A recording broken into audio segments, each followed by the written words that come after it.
Hello ladies and gentlemen, An Idiot Imports is sponsored by PlayAsia, and this copy of the game you're about to see probably came from them as part of their sponsorship deal, unless I very specifically say it didn't in the video. If you want to support this series, use the link in the description to go to PlayAsia and buy an item or two. It'll help me out and increase the budget I get for import games. You can also use the coupon code BLUEVITA at checkout to save a bit of money, but it won't count towards my sales if you don't use that link. Either way, thanks for your support and enjoy the show. Hello ladies and gentlemen, this is Blue Maxima and I'm here checking out Metal Max Xeno. This is the latest in the Metal Max series, although I'm aware this is more of a reboot than anything else. I've never actually played any other games in the series before, so take that how you will. And this one is probably honestly going to be no different after this, mainly because this game's only coming out on PS4 in North America and Europe, and I won't have the time to play it if it's stuck there, so that's kind of unfortunate. So let's load straight into my game, shall we? I have 4 hours and 20 minutes in this, but admittedly an hour of that was being stuck in one area and trying to figure out what the fuck I was supposed to do. I have a decent enough reason for it, but you can tell I don't play that many RPGs. There's not that much else to see inside the menu there, so let's just load straight into the game, shall we? We're going to start out outside, but I'm going to head back into the main HQ.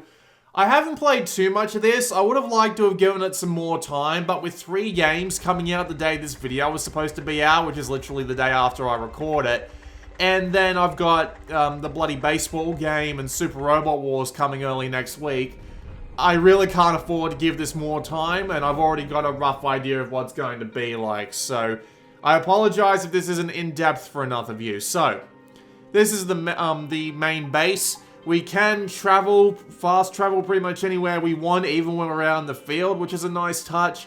We have the ability to go inside the base, which I'll do in a moment, but we don't really need to do that.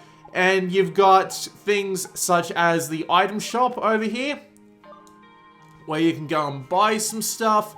And you've also got a weapon crafting system, which is very easy to understand. You get items that drop from dead enemies, and oh yeah, you can also buy and sell stuff from this guy as well. I always forget which option it is on this menu because there's like 4 of them. Alright, here we are. Yeah, this is the crafting menu. You can come here and craft whatever weapon you please. In fact, I might actually craft this one here, just because it's got the highest attack, and since it costs a fair bit, it's probably an upgrade over what I've got right now. But yeah, items drop from enemies, and you pick them up, and you bring them back, and you can craft them. And it's actually a pretty nice system as well, because if you hit the triangle button here, and then come down and select an item, it'll actually show you what you need to kill out in the world in order to actually get this item. Let's pick something I actually have an item from already. Yeah, there you go. It'll show you the enemy that you actually have to kill in order to get that specific item, which is actually kind of neat. His other option is to actually do things like paint your tank. So, as you can see, I've given my tank a bit of a default paint job here. Not default paint job, an extra paint job here, because the regular paint job is just solid red. But you can change whatever color you like, and have it be any color you please. So we can change that to be a bit of a dark blue. You can also change the color of your different weapons and stuff. It's pretty basic, but it's there if you want it. You can do this with pretty much any vehicle that you have. You can also rename them, but I haven't felt the need to do that because I've only got 2 so far, and I'm not particularly confused by either of them. We can go have a look around in the base for a bit, but it's really just for story purposes so far as I can tell. But you can also just wander around and talk to the people here, and you can do things like, you know, go to the item shop and all that. Oh, crazy AI lady's usually over there. There's the dog. Apparently the dog is quite a big thing in these games. You can see a little bit of a problem already. There's the bar and the item shop there. You can see a little bit of a problem already, but we won't go too deep into that. Also, naked lady.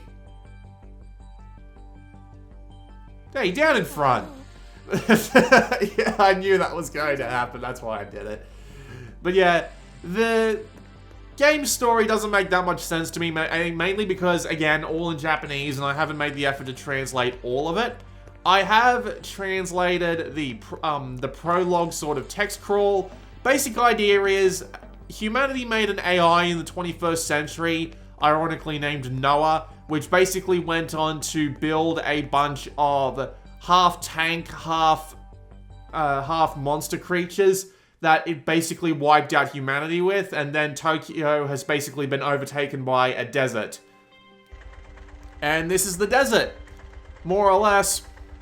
Before we go and do anything, I'm going to go through the menu. Trust me, this won't take too long. You've got a settings menu here, and I do believe I actually have a translation for this, so I just need to go and open my notepad.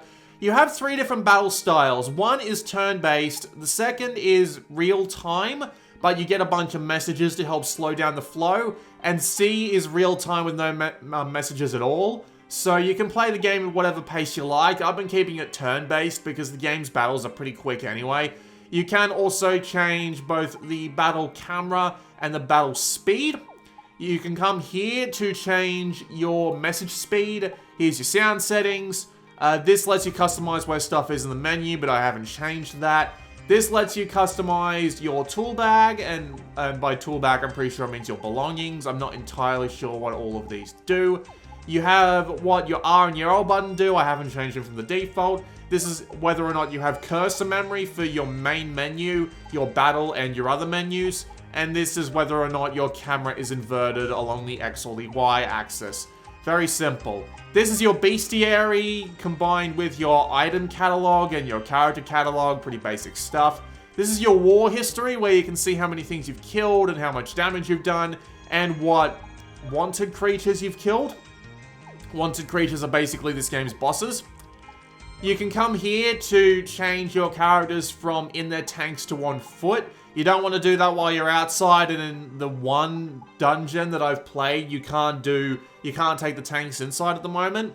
This is your challenges screen. There are different things you can do, whether they be like get items, kill enemies, find specific things, increase your tech level and whatnot. Your tech level, by the way, basically just goes up when you find consumables in the field, and it determines what you can craft, not too much out of the ordinary. There's your save. Game doesn't save automatically, just FYI. This is your special ability screen, and your special abilities can be used. I don't know what his does. I'm pretty sure this one here is a repair. I'm not sure what this one does though. Your belongings, which is basically your item sack. You got your craftable items, your sellable items, and things like health kits. Nothing too out of the ordinary. You got a map, which is the same map that you saw back in the base, and you can use this to fast travel around. You also have the story.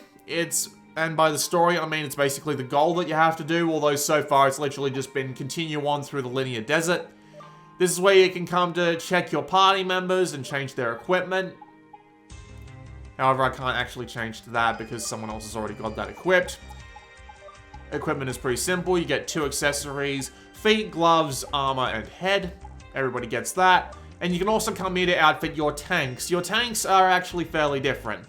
So, well, and by tanks, I mean your cars. They call it a tank to begin with, and they start calling them cars once you get the second one. And the cars are interesting. So you can equip 3 different weapons on them of different varying kinds. And I'm pretty sure I just made the same cannon that I've already got, which means that was an absolute waste of resources and money, which is absolutely wonderful. And you can change whatever weapon you have equipped to this thing. And weapons are... You can only equip certain weapons to certain things. Like, for example, the Jeep can't take any weapons that are equipped to the cannon.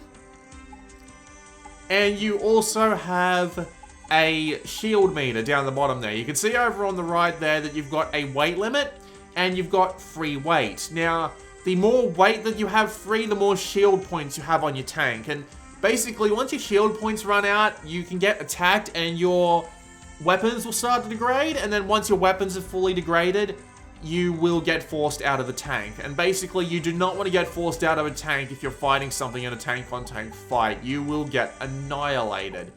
That is something that can just happen. So it's really up to you how you want to customize your vehicles, because the more stuff you have on them, the less health that you'll have. So it's all up to you deciding how you want to go about things. That's the entire menu system. So, you can press square out here to swap characters and all that. I'm actually going to fast travel to somewhere that'll actually have enemies for me to fight. I mean, I can actually fight enemies in this first section here, but they won't be particularly difficult. In fact, they're not difficult at all, which is kind of annoying because the encounter rate in this game is absolutely fucking ridiculous. Trust me, you'll see. We're just going to wander around and have a few battles. I'm going to have to travel back to an area to have some on-foot battles as well, because so far there hasn't actually been that much off-foot. There is more off-foot as we go on, but as we go on, apparently, as I saw in a Game FAQs topic. But for whatever reason, there isn't much, at least early on in the game. So, whatever, we'll work with it. So tank battles work pretty much exactly as you might expect, more or less.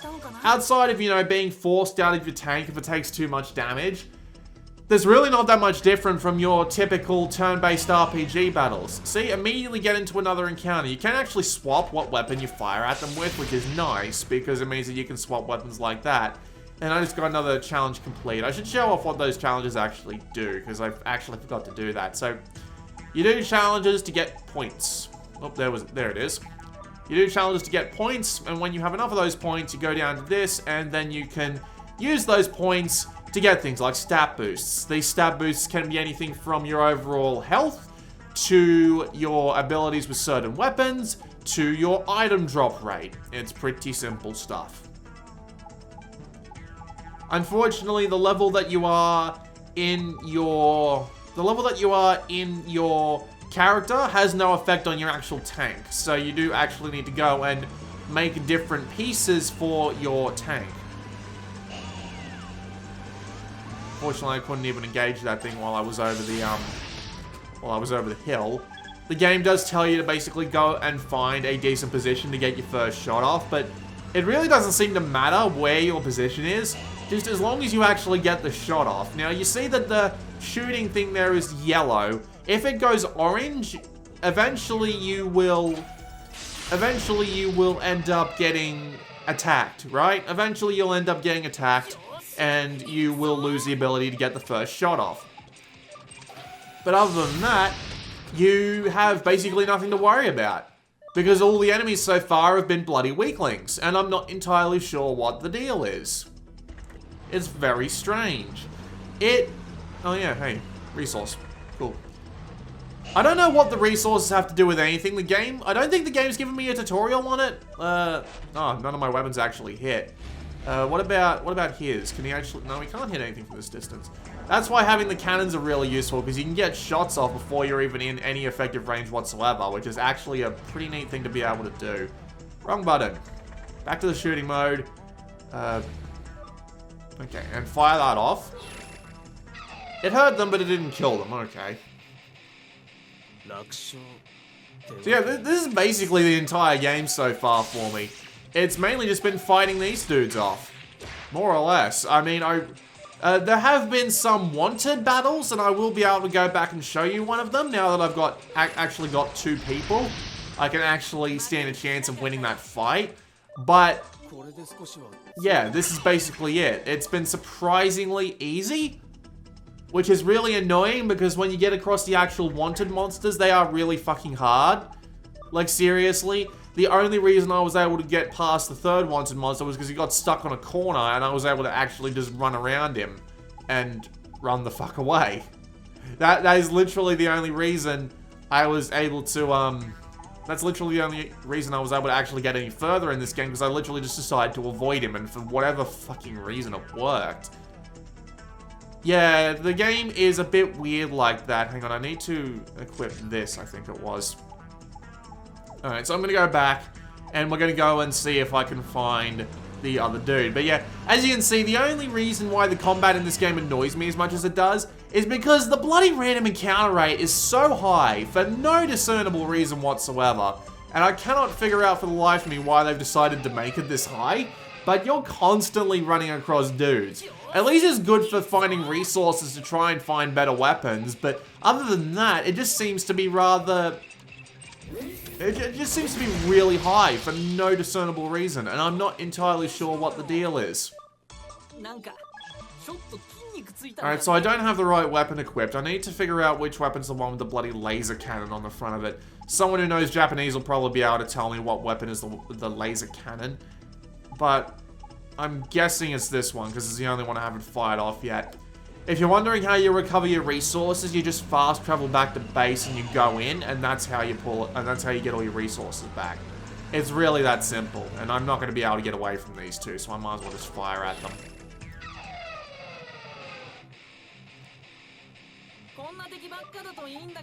But yeah, that's how you get your resources back. You just fast travel back to base, and you fast travel back to where you go, so...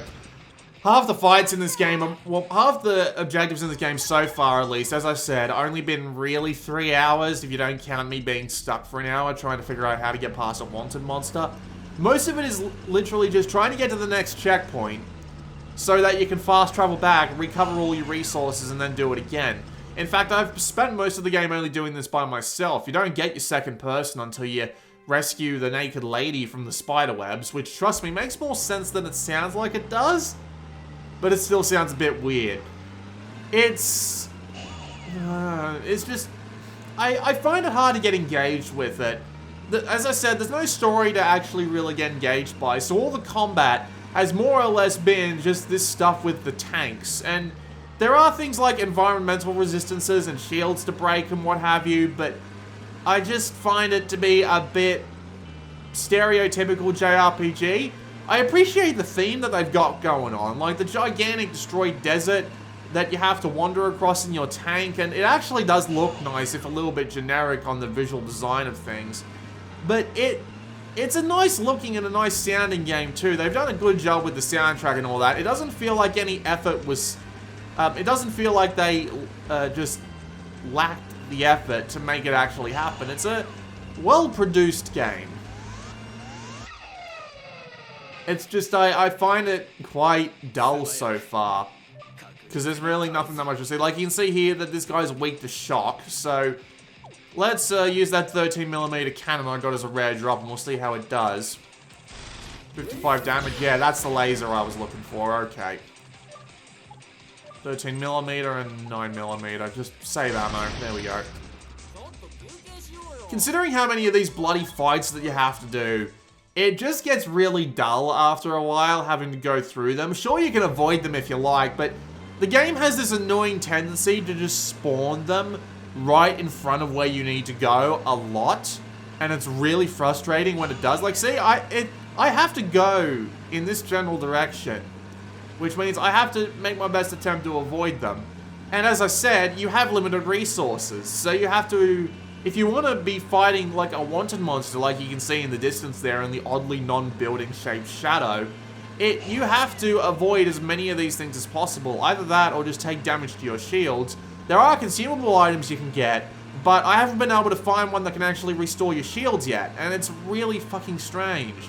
Because there are literally vending machines that will sell, there's literally vending machines that will sell tons of consumable items, but you won't get you won't get any sort of shield repair items, which your shields do come back naturally, but it's like 2 for every couple of seconds you move about in the overworld. So by the time you end up in a situation where you're by the time you come across another enemy who's going to fight you one way or another, your shields won't have come back completely.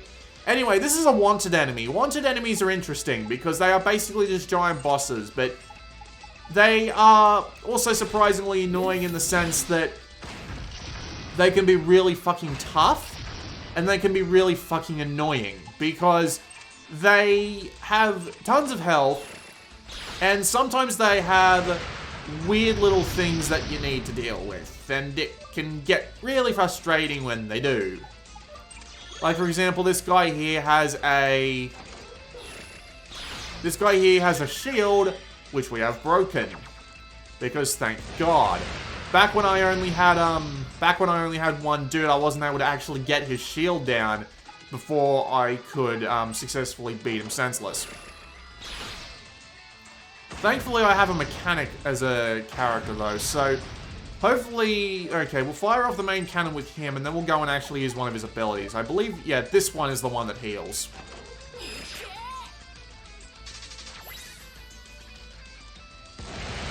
Apparently, he only heals himself with that move, which is strange. I thought it actually healed everybody based on the translation I got of it, but Okay, I don't know what this other ability does. We might as well use it just to see what it does.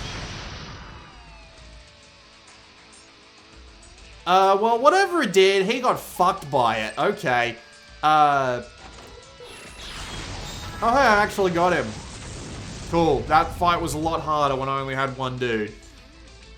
But yeah, that was a wanted fight. It's basically the same as a regular fight, but you get a special weapon at the end of it, and you get a bunch of extra money. It's really simple stuff. I don't mean to say that it's bad when I say that I get bored by it. I'm just saying that it's pretty basic, and it doesn't seem to really do anything that particularly interests me. Especially considering it's bloody vehicle-on-vehicle or tank-on-tank combat, where the only really interesting thing about it is... I probably should have gone, let you listen to that voice acting, sorry, but... Right, I do actually have a cutscene for that, so don't worry too much about it. What we're going to do is we're going to fast travel back to HQ, and we're going to heal up. Then I'll go and show you some on-foot combat.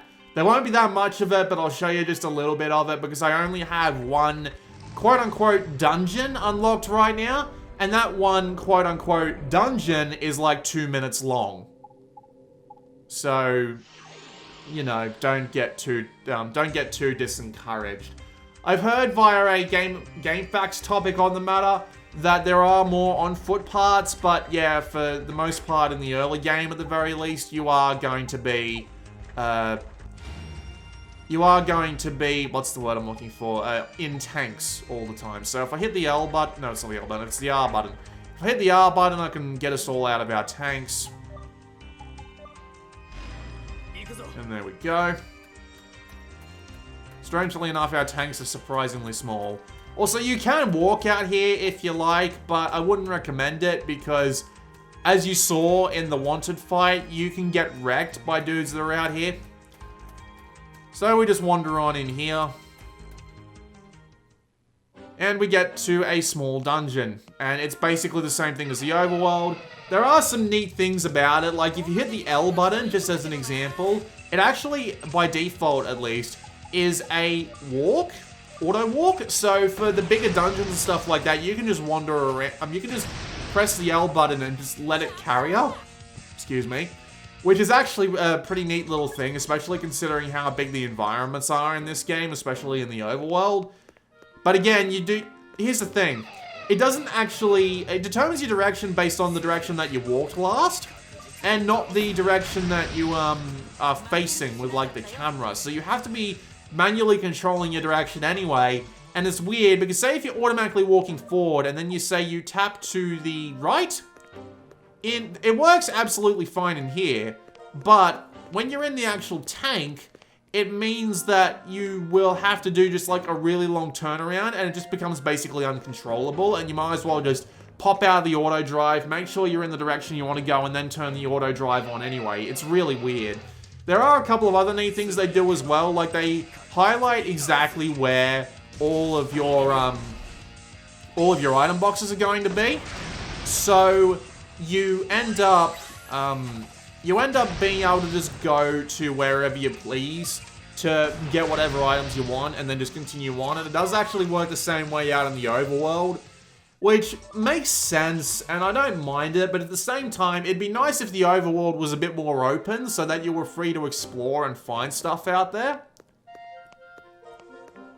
As it is now, it's pretty linear though. It might open up later on, but at the moment, there's really not that much to it. And we literally run into an enemy right at the door. So yeah, that's like 30 seconds worth of random encounters. Imagine how many random encounters you'd have to do in order to get through to the end. At least it gets you a lot of supplies, which you can sell for a lot of money if you've got no use for the actual supplies, which is nice, but you know, it's just kind of like balancing a bad thing with a good thing. Doesn't exactly get rid of the bad thing. I'm just trying to say that. So one other thing I feel the need to point out is the game's performance. It runs like shit. Like, there's no getting around it. The performance is really, really bad. In the first dungeon that you go to in the game, which is like the way you start, it can be absolutely atrocious. Like, look at the frame rate. Like, look at how stuttery the camera is. Like, look at that. it gets worse than that from time to time, right? It gets even worse. I like being able to wipe out all the dudes just immediately. I'm actually going to fast travel because there is a cutscene to do that I can show you that actually has a little bit of voice acting in it. And it also leads to another boss. There is another nice little thing in this game where if you die, it doesn't count as a game over. It just sends you back home, even in the middle of the really big boss fights. That's neat. Like, I like that. I think that's pretty cool. Just saying. You know, it's not like they've put absolutely no thought into it. And it's an alright game, really. I mean, I don't hate it. I don't think it's a bad game. I just don't think it's to my taste.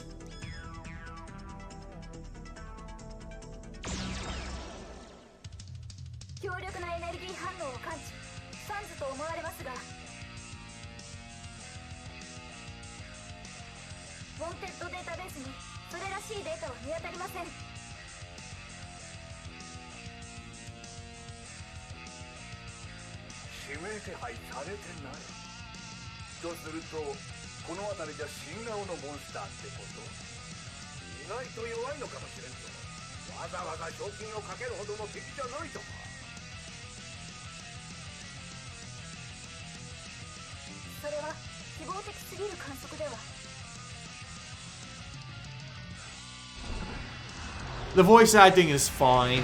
I got nothing wrong with it. I just find that, you know, considering that I don't really understand the story, I can't really appreciate it.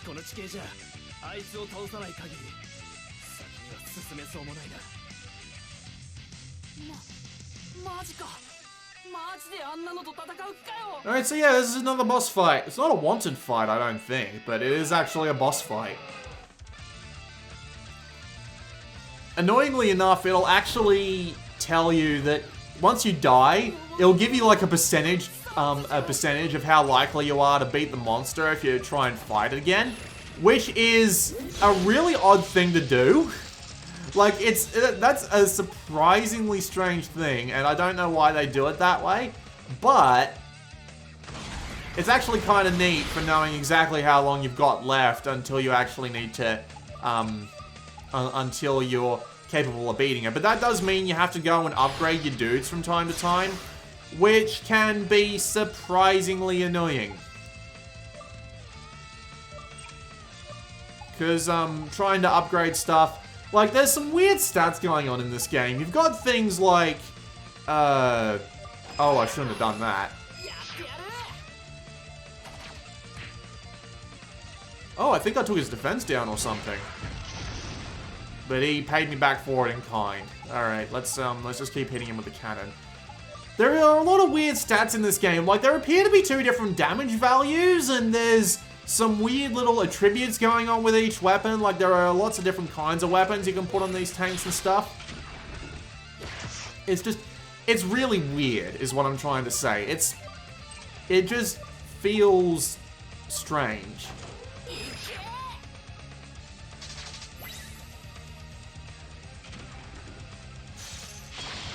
Okay, yeah, so his tank is damaged. So, the more damage you tank, as I said before, the more damage you tank. The more damage you take, although technically both are true, I suppose, the more damage you take to your weapons, and it actually does stuff like, what's the word? It actually does stuff like make your weapons less likely to work properly, which is actually pretty cool. As an idea, that's actually pretty neat.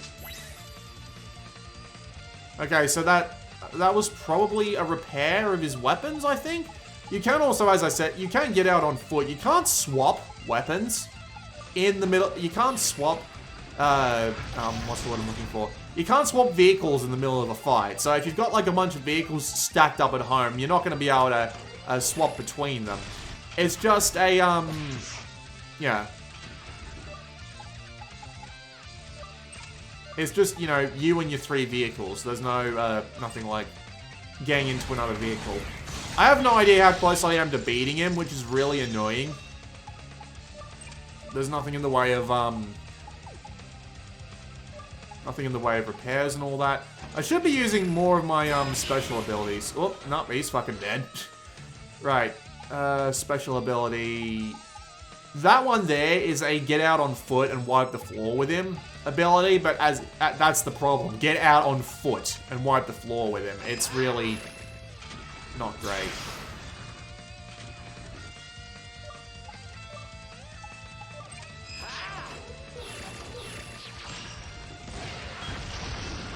It's alright though. I'm still good for the time being. Unfortunately, I am out of ammo for that. But I do get to use my other weapon. Hey, I got him! Awesome. That was a pretty tough fight, but I pulled it off. Also, I keep leaving him dead by the side of the road. Yes. Oh, and I got a cannon from it as well, which is actually pretty nice. There's probably more, audio going on here. Allow me to turn my speakers on and go quiet for a bit in case there is.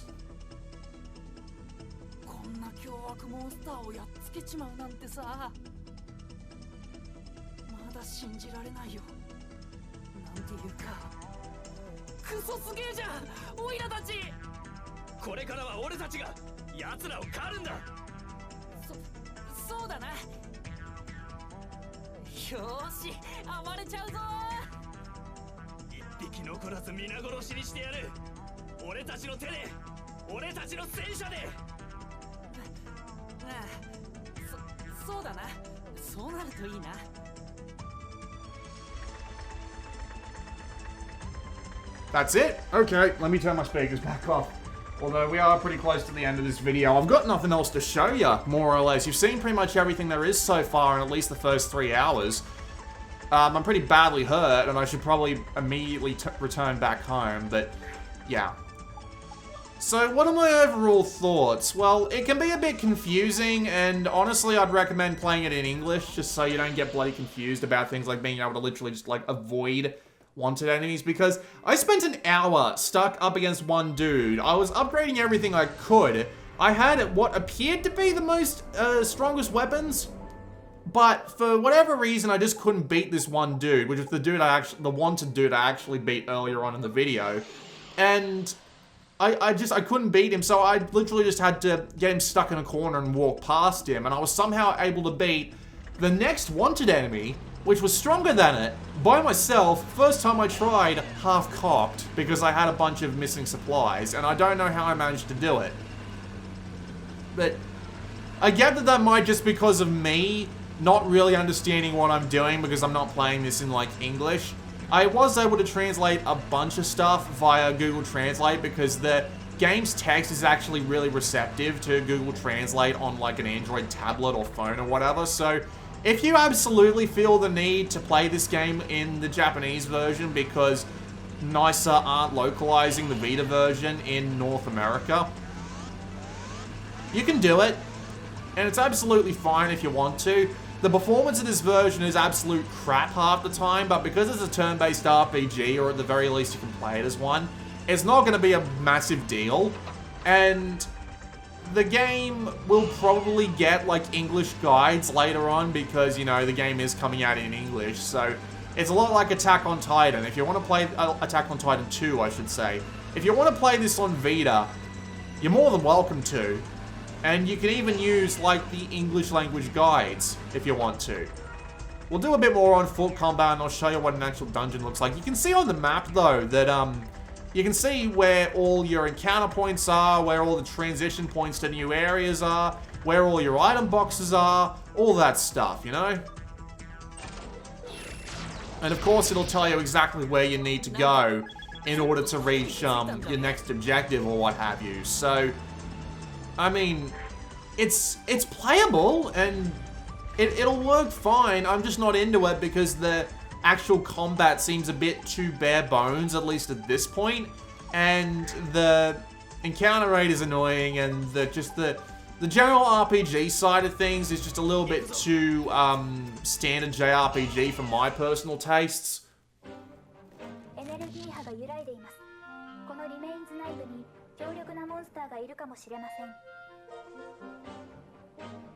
But you're more than welcome to give it a shot if you feel up to it.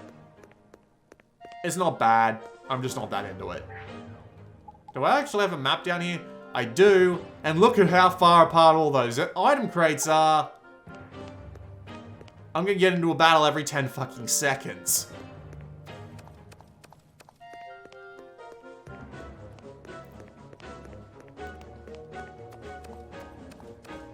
Really?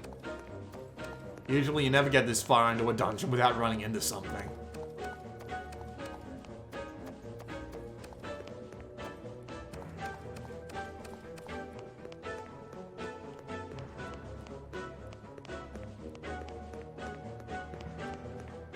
This is absolutely retarded. Like, what the hell? Why is the game so forgiving with its random encounter right now? I don't even know.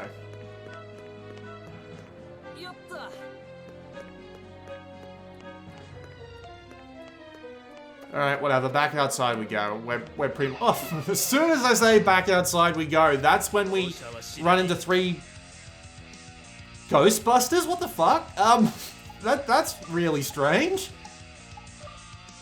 Okay, like, no argument from me, I suppose, but...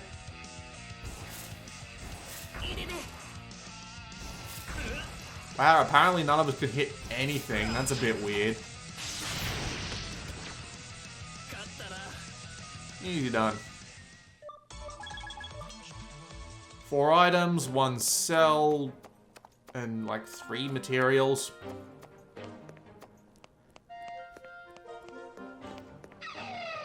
And now we get all the encounters. This is what I'm talking about right here. This is RPGs for ya.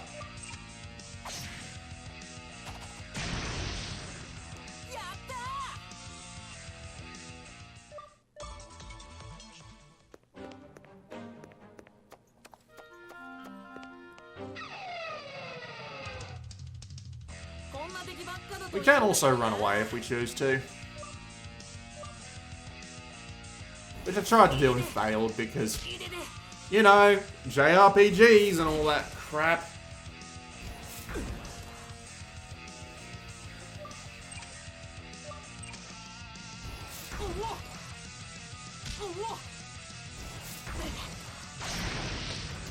This giant fucking lizard people. Are these lizards? They look a lot like the Goombas from the Super Mario Bros. Movie, only with flamethrowers. Which actually, wasn't that a weapon that the Goombas had in the Super Mario Bros. Movie? Didn't they have flamethrowers? Like, I might be remembering that wrong, but I'm pretty sure they had flamethrowers. Let's just make sure that I don't, lose Mechanical Man. I have healing kits right here. There we go. I just want to get out the door so I can do my outro.